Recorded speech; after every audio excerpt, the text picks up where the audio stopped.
My name is Aziz Kafeero, and I'm a founder of Kafeero Foundation and Mufano Design Lab, Uzo Communication, and so many other startups that I've been able to set up in a few years.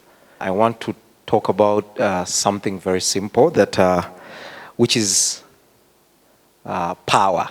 I want to talk about power. A few days ago, I checked in the news that, our police had changed the uniform and from the white one to a new one, which had some little bit of white. And I asked myself a question.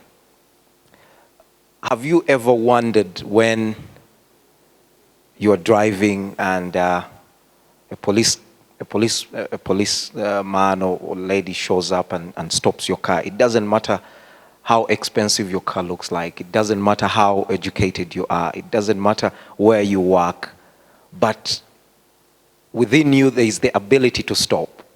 You understand it that, the moment I look at this person in the road dressed like this, I must stop. And I ask myself, why? Why do I have to stop?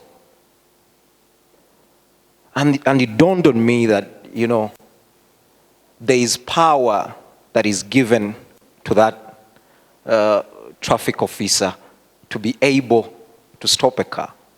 But it does not only stop on power. Behind power, there has to be position. And behind every position, there is an assignment. And today, I wanted to talk about power. What is power?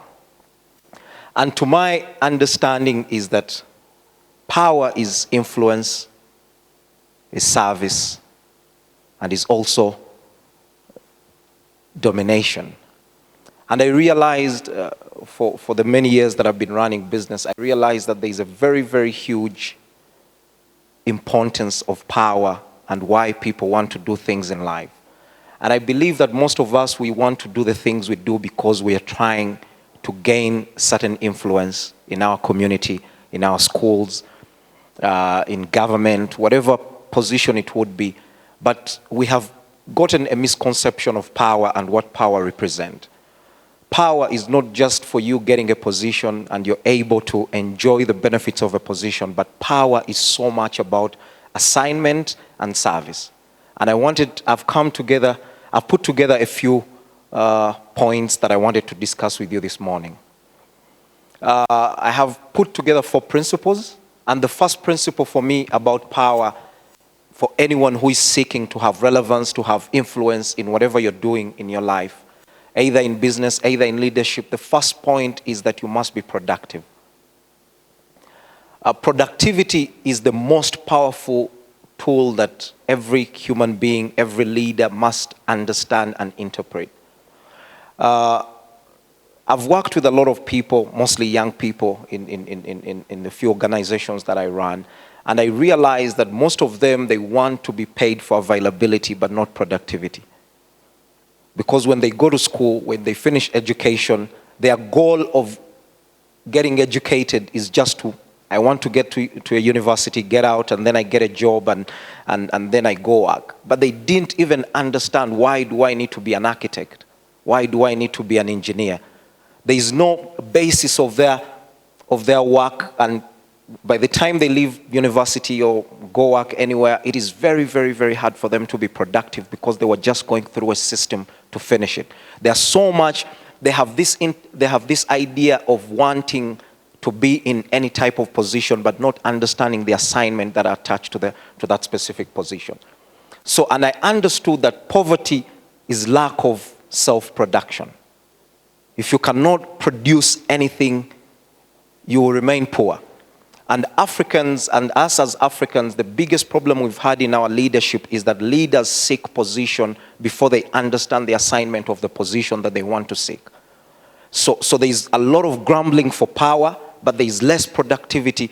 And at the end of the day, either they're members of parliament or whatever position they're in, it is so hard for them to transform where they come from or position they're in because they only have a conception of understanding that I am here to just enjoy a position and the benefit the benefits that come with a position, but without understanding the assignments that are attached to a position. So either you want to be a successful entrepreneur, or whatever you want to be, you have to understand the first thing, that you must be productive. You have to be producing something. There has to be a product you produce. Whatever service it is, you have to interpret it and make sure that someone else can be able to take advantage of it. And the second one is that you must reproduce. When you create a product, you must understand that you have to have the ability and the system to reproduce that same product that you created. And when you look at the top giant tech companies, that one thing that they have understood over the years is that you can have a good product, but it's not just enough to have a good product, but the product has to be able to operate in a system that reproduces itself. For example, most of us, here in Uganda, we have KFC. You understand that KFC's goal was to make sure that we have to make chicken that tastes the same no matter where you find it. So we have to have a product, but we want to make sure that we can reproduce the same product that looks the same, has the same system of producing it in the same time, and probably selling more than over 15 million chicken a day globally. So great ideas, great people who want to be great leaders or want to possess a certain power, they understand that when you create a product, you have to make sure that you can reproduce that product. Either you're a leader in politics or whatever it is, or either you're a CEO or whatever position you have, is that you must be working to reproduce the people of your kind. If you want to be a great leader, if you want to be a great CEO, and one of the things that I understood in my early years of business is that I must be able to reproduce people of my kind, that think the same, that have the same mental capacity, to make sure that if I am not in this position today, who else does what I can do. And it is very, very important, and we have that leadership vacuum in Africa, and you realize that most of the leaders that we have today, the challenge we are facing is that the outgoing leaders do not trust the incoming leaders, because the outgoing leaders did not build the incoming leaders. But also the incoming leaders, they don't understand the assignment at hand in the leadership that they're seeking. Number 3 is redistribution. Power has to be redistributed. For example, you can't, all of us, we are in this building because there is light and the power that we are using. But I cannot get out of this building and I go on an electricity pole and I connect my phone to charge it. It is the same power that I'm getting in here. But that power has to be redistributed to the smallest denominator so that it can be able to charge a phone from a small socket. So it has to come from a DC to an AC. And that's what power does. Whenever you have power in every leadership place, whatever you do, you have to understand that you are in that position to redistribute that power. The power that you possess has to make sense to a lot of people. It has to reach a lot of people, and it has to give opportunities to other people. And for example, let me give an example of Uber. Uber has a day, I think Uber, roughly it's about 50 million drives a day globally. But Uber didn't have to first go and create a car, manufacture it, buy a lot of cars, send them across the country so that everyone can have a car and they could have 50 million drives. And the biggest challenge we have in our businesses and our concept of growth is that we think that we have to own the chain of everything that we want to do in our lives, because we think we can be able to consolidate and have the power to manage everything. And it is very, very wrong. And I've seen it from so many young entrepreneurs and startups that come up, and they think that's how they can create successful products, but it does not happen that way. You have to understand that in every product that you create, there has to be a redistribution of it. That is very simple, that has influence to other people, that can help a lot of other people benefit out of that product that you create. And the same, you can look at companies like WhatsApp. WhatsApp has about 1.5 billion subscribers globally. But WhatsApp didn't have to first become a telecom company to do that. But they understood that we create a very simple product, And we must be able to redistribute it to every person, to every individual across the world.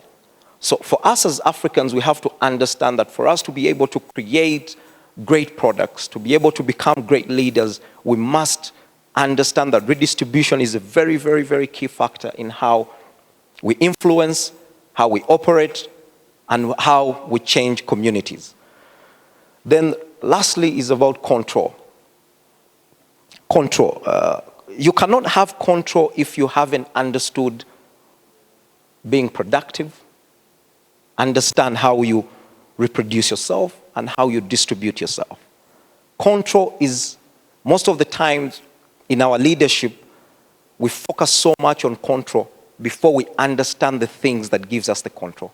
Like I started with telling you a story about a police officer.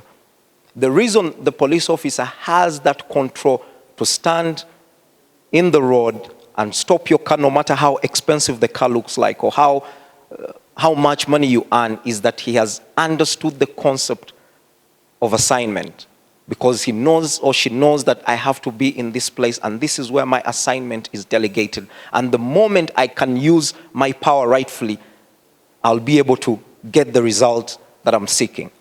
And it is very, very important that control, most of the times, great companies or great leaders are not seeking, they're not part of competition. They're seeking dominancy. They want to dominate.